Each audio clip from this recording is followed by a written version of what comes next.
Kita ke informasi lain, penolakan Undang-Undang TNI hingga kini masih disuarakan. Sejumlah massa mendirikan tenda di depan pintu gerbang Pancasila, gedung DPR RI, sebagai bentuk protes atas pengesahan revisi Undang-Undang TNI. Hampir 3 pekan setelah disahkannya Undang-Undang TNI dalam rapat paripurna oleh DPR RI pada Maret lalu, penolakan atas hal tersebut masih terus disuarakan oleh masyarakat. Sejumlah massa masih menggelar aksi damai dengan mendirikan tenda di depan pintu masuk gerbang Pancasila, gedung DPR RI. Aksi dari sejumlah masyarakat ini merupakan salah satu bentuk penolakan terhadap Undang-Undang TNI, sekaligus mendesak pemerintah untuk membatalkan pengesahan Undang-Undang tersebut.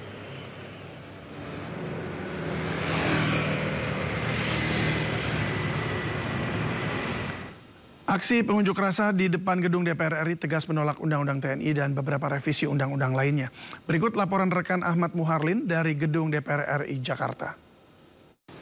Hampir 3 pekan setelah disahkannya rancangan Undang-Undang TNI oleh DPR RI pada rapat paripurna yang diadakan oleh DPR RI, sejumlah masyarakat masih terus menyuarakan aksinya untuk menolak rancangan Undang-Undang TNI yang telah disahkan oleh DPR pada rapat paripurna pada tanggal 20 Maret yang lalu. Bisa kita lihat di belakang saya ini merupakan bentuk aksi, yaitu daripada pada masyarakat yang mendirikan tenda dan juga berkemah, di mana mereka telah mendirikan tenda dan berkemah sejak hari Senin.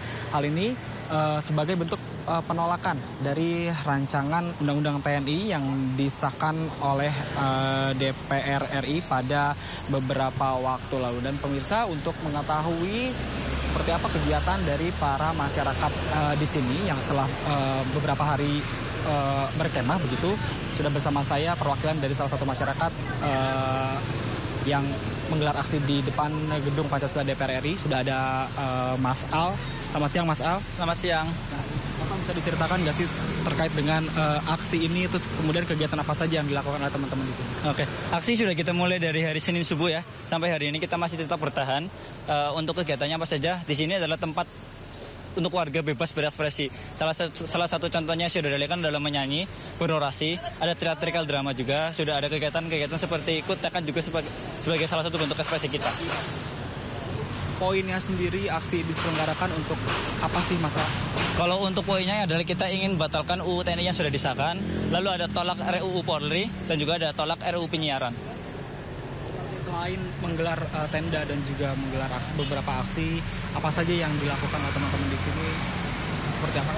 Kita coba menunggu dari perwakilan dari mereka untuk mendengarkan kita, bertemu secara kita langsung di sini. Dan bukan hanya itu, kita juga akan menunggu sampai undang-undang itu dibatalkan.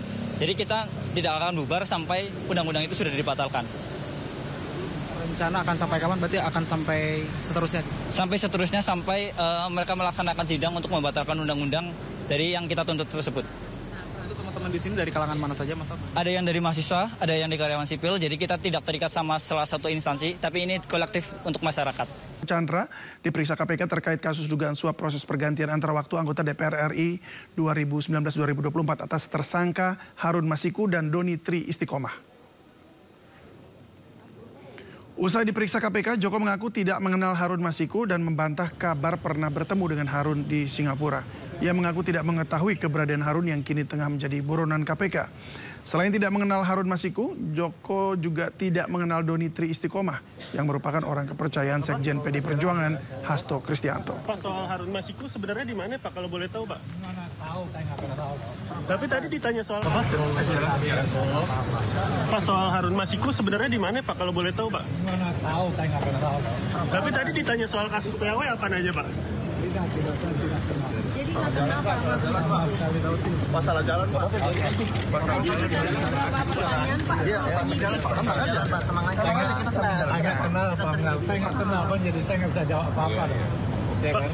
Katanya Bapak bantu Harun Masiku waktu di Singapura, Pak. Apa benar, Pak? Oh, ya nggak betul. Kenal aja, enggak. Gimana udah? Tapi kalau sama Doni Tri Istiqomah kenal, Pak? Udah ya? Doni Tri Istiqomah? Tidak. Kalau sama Pak Hasto kenal, Pak? Media sosial digemparkan dengan laporan kasus pemerkosaan pasien di Rumah Sakit Hasan Sadikin, Bandung.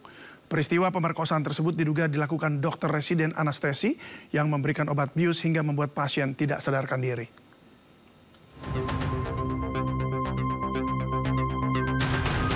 Laporan dugaan kasus pemerkosaan tersebut pertama kali diunggah akun Instagram PPDS Gram.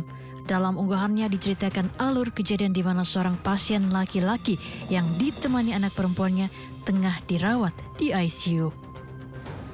Korban saat itu sebenarnya hendak diambil sampel darahnya untuk orang tua korban di ICU yang memerlukan donor sebelum operasi. Diceritakan tidak memahami proses yang dilakukan dan hanya mengikuti arahan dokter. Di gedung MCHC lantai 7, korban disuruh ganti baju memakai baju pasien oleh pelaku sebagai bagian dari proses cross-match melalui P yang ia juga tak paham. Kemudian dimasukkan mizolam atau obat bius melalui proses 4 di tangan. Peristiwa ini terjadi tengah malam. Keesokan paginya saat tersadar, korban merasa sakit tidak hanya di bagian tangan tapi juga nyeri di bagian kemaluannya. Akhirnya korban minta divisum dan memang ditemukan bekas sperma di kemaluannya. Tidak hanya itu, setelah dicek di MCHC lantai 7 ada bekas sperma bercecer di lantai. Sementara pihak Rumah Sakit Hasan Sadikin Bandung enggan memberikan keterangan terkait peristiwa tersebut karena masih dalam penanganan kepolisian. Dari Bandung, Jawa Barat, Billy Maulana Finkran melaporkan. Seorang guru besar Fakultas Farmasi Universitas Gadjah Mada Yogyakarta diduga terlibat kekerasan seksual kepada belasan mahasiswi.